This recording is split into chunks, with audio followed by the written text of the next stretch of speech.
नमस्कार, सार news UP में आप सभी श्रोताओं का स्वागत है। बसपा प्रमुख मायावती ने कहा कि हमारे ब्राह्मण सम्मेलन से उड़ी नींदें रोकने को अपना रहे हथकंडे।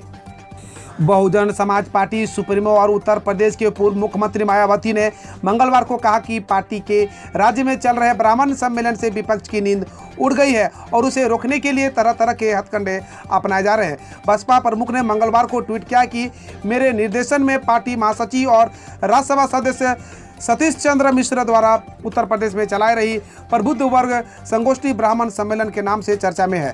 संगोष्ठी के प्रति उत्साहपूर्ण भागीदारी इस बात का प्रमाण है कि लोगों का बसपा में विश्वास है। इसके लिए सभी का दिल से आभार। यूपी के 7 जिलों में पारंपरिक कारोबारों को लगेंगे पंख। सीएफसी से योगी सरकार बढ़ाएगी सुविधाएं। प्रदेश के 7 शहरों में कारोबारियों और उद्यमियों को सीएफसी यानी सामान्य सुविधा केंद्रों के जरिए औद्योगिक और कारोबारी सहूलियत दी जाएगी।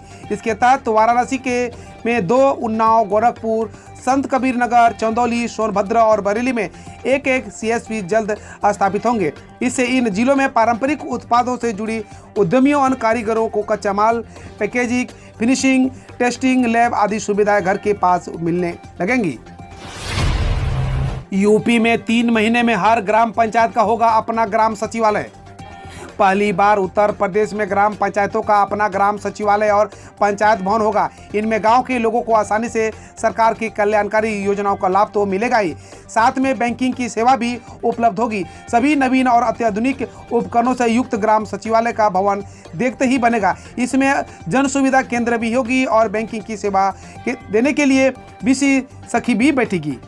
ग्राम पंचायतों की कार्य प्रणाली को व्यवस्थित स्वरूप प्रदान करने के लिए प्रदेश सरकार बड़ी तेजी से काम कर रही है। सरकार ने इसके लिए अगले 3 महीने में सभी ग्राम पंचायतों में ग्राम सचिवालय और ग्राम पंचायत भवनों की स्थापना के निर्देश दिए हैं। सरकार की इस पहल से गांव के लोगों को बड़ी सुविधा मिलेगी। विकास कार्य को गति मिलने के साथ ही ग्रामवासियों की समस्याएं पहले से कम समय में निस्तारित हो सकेंगी।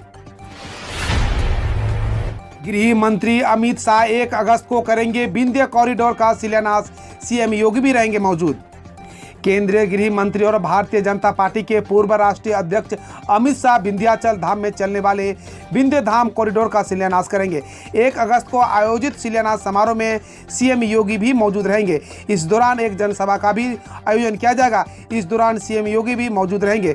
मिर्जापुर नगर क्षेत्र से भाजपा विधायक रत्नाकर मिश्र ने मंगलवार को बताया कि गृह मंत्री 1 अगस्त को विंध्य कॉरिडोर को आधारशिला रखेंगे और उसके बाद नगर के राजकीय इंटर कॉलेज के मैदान में एक उच्च जनसभा को संबोधित करेंगे।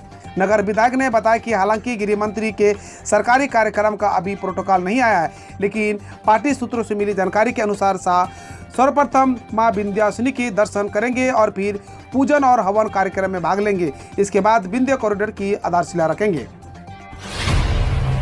सीएम योगी का आदेश, लापरवाही से किसी मरीज की मौत हुई, अधिकारियों पर होगी कड़ी कार्रवाई। मुख्यमंत्री योगी आदित्यनाथ ने कहा कि हर मरीज को तत्परता से चिकित्सा सुविधा उपलब्ध कराई जानी चाहिए। इस संबंध में किसी भी स्तर पर लापरवाही सहन नहीं होगी। जरूरतमंद को समय से एम्बुलेंस सेवा प्राप्त न हो तो एम्बुलेंस प्रोवाइडर के खिलाफ सख्त कार्रवाई की जाए। लापरवाही के कारण यदि प्रदेश में किसी भी मरीज की मृत्यु हुई तो संबंधित अधिकारी कर्मचारी पर कठोरता कार्रवाई की जाएगी। मुख्यमंत्री ने मंगलवार को टीम 9 के अधिकारियों के साथ बैठक में यह निर्देश दिए। उन्होंने कहा कि शासकीय सेवा के लोग हो अथवा निजी आउटसोर्सिंग सेवा से संबंधित लोग निर्धारित दायित्वों के पूरी कर्मठता के साथ निर्वहन करें। स्वास्थ्य विभाग, चिकित्सा विभाग और गृह विभाग द्वारा इस आदेश का कड़ाई से अनुपालन कराया जाए। सीएम ने यह भी कहा कि कोविड काल में डॉक्टरों की, पैरामेडिकल स्टाफ, अन्य सहयोगी स्टाफ ने सेवा कार्य का प्रेरक उदाहरण प्रस्तुत किया है, उनकी सराहना की जानी चाहिए। यूपी में फूलन देवी की प्रतिमा लग सकती है तो विकास दुबे और श्री प्रकाश शुक्ला की प्रतिमा भी लगाऊंगा, ब्राह्मण समाज के अध्यक्ष का ऐलान। यूपी की सियासत में इस समय ब्राह्मण को रिझाने और अपने पाले की हर संभव में कोशिश हो रही है। बहुजन समाज पार्टी के अयोध्या में ब्राह्मण सम्मेलन के बाद सपा ने पूर्वांचल में ब्राह्मण सभा की घोषणा कर नई टीम बना डाली है। अब भाजपा सरकार भी अपने मंत्रिमंडल विस्तार में ब्रह्मास्त्र चला सकती है। यूपी की सियासी दंगल के बीच अखिल भारतीय ब्राह्मण महासभा के अध्यक्ष राजेंद्र नाथ त्रिपाठी ने एक बयान कर नई सनसनी मचा दी है कि यदि फूलन देवी की प्रतिमा लग सकती है तो ब्राह्मणों के महापुरुष विकास दुबे और श्री प्रकाश शुक्ला की प्रतिमा भी लगेंगी। राष्ट्रीय अध्यापक पुरस्कार के लिए यूपी के 91 शिक्षकों के साक्षात्कार के लिए चयन, प्रयागराज में कोई दावेदार नहीं। राष्ट्रीय अध्यापक पुरस्कार 2021 के लिए प्रस्तुतिकरण एवं साक्षात्कार के लिए प्राथमिक एवं उच्च प्राथमिक विद्यालयों से प्रदेश भर से चयनित 91 शिक्षकों शिक्षिकाओं में प्रयागराज से एक भी दावेदार नहीं। बेसिक शिक्षा निदेशक डॉक्टर सर्वेंद्र विक्रम बहादुर सिंह ने सभी बेसिक शिक्षा अधिकारियों को 25 जुलाई को पत्र के साथ 91 शिक्षकों की सूची भी भेजी थी। यूपी में स्कूल खोलने की तैयारी, पेरेंट्स से मांगी गई सहमति। कोरोना के कारण बंद चल रहे माध्यमिक स्कूलों को खोलने की वकायत एक बार फिर से शुरू हो गई है।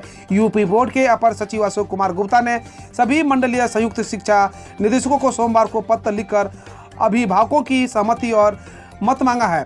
शासन ने 23 जुलाई को यूपी बोर्ड निर्देशक दिया है कि स्कूल खोलने के लिए अभिभावकों का मत उपलब्ध कराएं। सहमति मंगलवार को दोपहर 2 बजे तक यूपी बोर्ड की ईमेल आईडी और पर भेजने को कहा है। मंडल और जिले में कक्षा 9 से 12 तक कक्षावार पंजीकृत छात्र छात्राओं की संख्या के साथ पूछा है कि स्कूल खोलने जाने के लिए कितने अभिभावकों को संपर्क किया गया और कितने ने सहमति प्रदान की। प्रयागराज पुलिस और वीडियो कॉल से भी सुनेगी शिकायत, फरियादों को मिली राहत। कोरोना काल में भीड़ से बचने या फिर बीमारी की वजह से अपनी समस्या और शिकायतों को अधिकारियों तक न पहुंचा सकने वाले फरियादियों की मदद के लिए प्रयागराज पुलिस ने एक अनूठी पहल की है। इसके तहत जिले के पुलिस कप्तान की जिम्मेदारी निभा रहे डीआईजी सर्वश्रेष्ठ त्रिपाठी ने एक ऐसा मोबाइल नंबर जारी किया है जिस पर फरियादी वीडियो कॉल कर उनसे या जिले के किसी दूसरे बड़े अधिकारियों से सीधे रूबरू होकर अपनी परेशानी बता सकते हैं। डीआईजी सर्वश्रेष्ठ त्रिपाठी द्वारा की गई इस सेवा के पहले ही दिन जबरदस्त रिस्पांस देखने को मिला है, जहां तय किए गए 2 घंटे में से 100 के करीब लोगों ने वीडियो कॉल कर अपनी समस्या बताकर इंसाफ की गुहार लगाई।